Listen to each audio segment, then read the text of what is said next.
കണ്ണുകൊണ്ട് കാണുന്നതിന് പകരം മനസ്സുകൊണ്ട് കണ്ടാൽ ഭംഗിയില്ലാത്തതായി ഒന്നുമില്ല ഈ ലോകത്ത്. ചുറ്റുപാടുമുള്ള ആളുകളുടെ അനുഭവങ്ങളിൽ നിന്ന് ആരും പാഠം ഉൾക്കൊള്ളുന്നില്ല. അനുഭവങ്ങൾ തന്നിൽ തന്നെ ഉണ്ടാകണമെന്ന് തന്നെയാണ് പലരും ആഗ്രഹിക്കുക. മറ്റുള്ളവരോടും അവനവനോട് തന്നെയും നന്മയുള്ളവരാകാൻ കഴിയണം. നല്ല ആളുകൾക്ക് മോശം അനുഭവങ്ങളും മോശം ആളുകൾക്ക് നല്ല അനുഭവങ്ങളും ഉണ്ടാകും. നമ്മുടെ ന്യൂനതകൾ സ്വയം കണ്ടെത്തിക്കഴിഞ്ഞാൽ എത്ര ബുദ്ധിമുട്ടിയാലും ചിട്ടയായ രീതിയിൽ അവ നീക്കം ചെയ്യാൻ ശ്രമിക്കേണ്ടതുണ്ട്.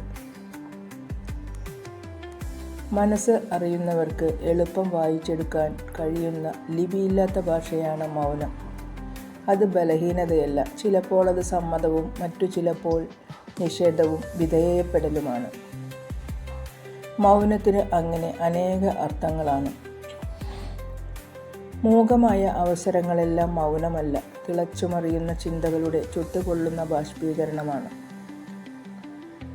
ഒരുപാട് സ്നേഹത്തോടെ എല്ലാവർക്കും ശുഭരാത്രി ആശംസകൾ.